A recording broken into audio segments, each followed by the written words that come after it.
It's a beautiful sunny March 1st here in central Ontario, at least. And with that calendar flip, that means we're now less than 4 weeks away from the start of the OHL playoffs. It's an exciting time of year.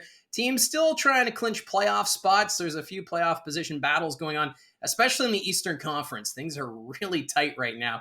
And this is the exciting time of year to see what position everyone falls into, who's going to play who. That speculation has already started, of course, with some teams. But still, a ton of fun. So we're going to have playoff hockey at the end of this month. I just wanted to touch on a few news items that have come about, starting off with the London Knights. Forward Max McCue has signed an NHL Entry Level Contract with the Columbus Blue Jackets. So congrats to Max McCue, the overage forward. He was originally drafted by the San Jose Sharks, 156th overall in 2021, but never signed with San Jose. So with that, he became a free agent, and he's decided that he's wanting to take his services to Columbus. So great move there for Max McCue. He's been solid this year for the Knights. 52 games so far this season. McCue has 24 goals, good for 50 points. He's getting the job done on this Knights team that's got a lot of depth. And with this signing, the Knights now have 10 NHL associated players on their roster, which is unreal. And it's kind of normal. You see that with a team that's wanting to have a deep run in the OHL playoffs.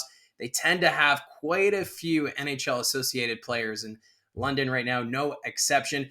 They are on the road tonight for a big game against the Kitchener Rangers. They're going to be at the Odd, and with a win, that would get them, of course, closer to clinching the Midwest Division. The London Knights right now, they have a 13-point lead over Kitchener. So depending on tonight's results and how the rest of the weekend goes, there's an off chance the London Knights could clinch the division by the end of this weekend or early next weekend.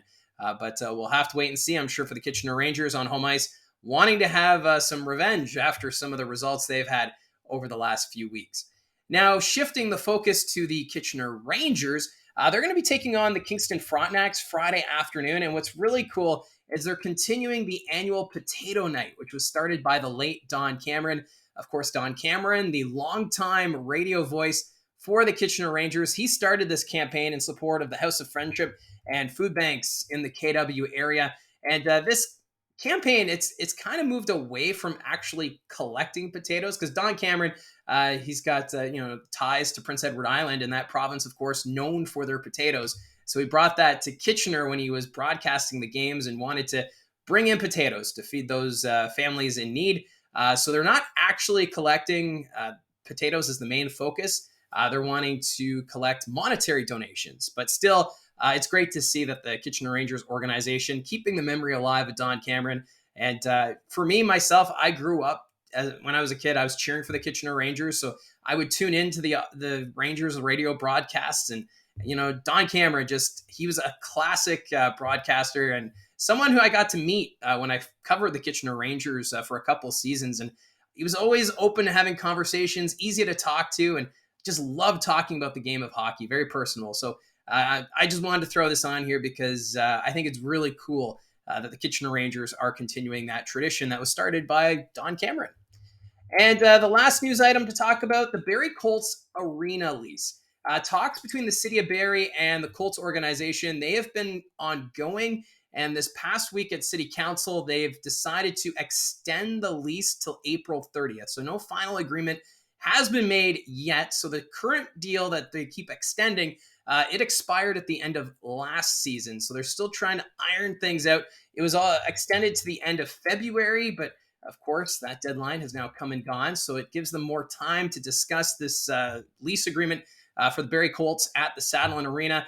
This deal, it should be reached between the two sides, but it sounds like they're just trying to work on the concession and facility use agreements. I'm sure they're having deep discussions about this. They want to iron things out, make sure it benefits both the city of Barrie and the Barrie Colts as they look to the future. Not sure how long the agreement will be when they do reach one. But if you're a fan of the Barrie Colts, I don't think you have to worry about relocation. I know we just saw Mississauga Steelheads announce they're moving to Brampton rather, because of the lease was up at the Paramount Fine Food Center.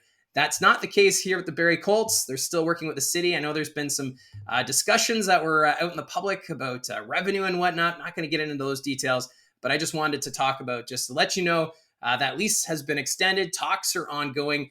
And I really don't see the city of Barrie letting the Colts just walk away, because the city right now, they are looking to actually expand the Saddlein Arena. They want to increase the seating capacity at the arena. They want to attract bigger events. They want to bring in the Brier, which is a huge curling tournament here in Canada. Then you also have the Memorial Cup, which the Barrie Colts have not yet been able to host. That's something that this organization has tried in the past, but has fallen short. But right now, that's what the city's looking at. They want to expand the arena, and they just want to iron out all these details with the Barrie Colts. So hopefully by the end of April, we'll have an update as to whether or not an agreement's reached, or if it's going to be kicked down the road yet again. But that's where we stand right now when it comes to the Barrie Colts arena deal at the Saddlein Arena. So those are the news items. Let me know in the comments section down below your thoughts on either the signing of McCue, the potato night with the Kitchener Rangers, or your thoughts on the lease agreement between the Colts and the city of Barrie. Love to see the interactions. Thank you for tuning in. And don't forget to hit like and subscribe, and we'll talk to you again soon.